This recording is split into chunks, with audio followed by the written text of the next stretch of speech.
you going to pay yours.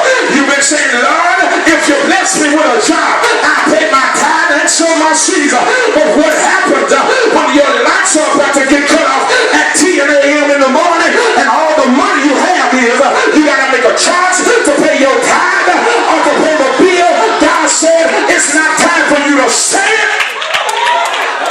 But it's time for you to sow. I like that this morning.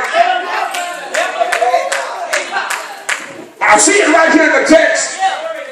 Jesus' flesh is rising. He's been saying in front of his disciples, I'm coming down on the cross. Now the text says he pulls 3 out. And watch this, he goes a stone's throw away. The Bible said he didn't just get on his knees, but he fell. Because he felt in his spirit that I feel like I'm in so much agony, so much pressure on me. I feel like I want to die and give up. Is there anybody in here this morning that has ever felt like that?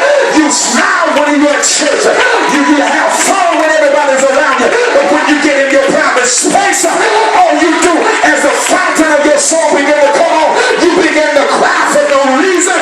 And you say, Lord, I stretch my hands to thee. No other help I know.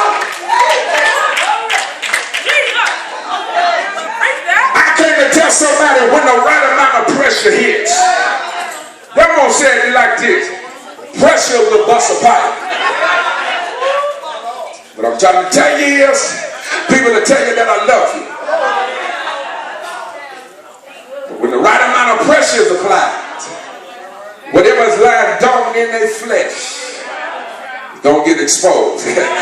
Jesus is under the right amount of pressure. It reveals what's in your flesh. I'm going to say it again. When you're under the right amount of pressure, look how some of y'all looking up at your pastor this morning. When the right amount of pressure get on your life, as long as everything is going good, you at church every Sunday, you at church every Wednesday before time, but when the right amount of pressure get on your behind, I wonder, I'll sit down and I'll see how you just look up at, I'll sit down and see how you won't praise God. I'll sit down and see how you'll miss 3 Sundays, and I'm like, when the right amount of pressure will get on your behind, what's really in your flesh gotta be exposed.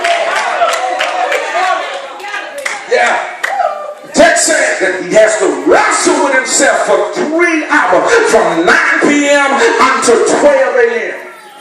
He is in a wrestling match with his flesh. Gets the breakthrough. Say, Lord, not my will. Let your will be done in my life. You must get a prayer life. I didn't just say pray. I said you got to get a prayer life. Indication of the person that has no prayer life is somebody that constantly acts, operate, and function out of their flesh. And I'm going to say it one more time. Anytime you see somebody rolling their eyes at you, don't get mad. Just say they ain't got a prayer life. They just sit. Anytime somebody mistreats you, they talk all the time.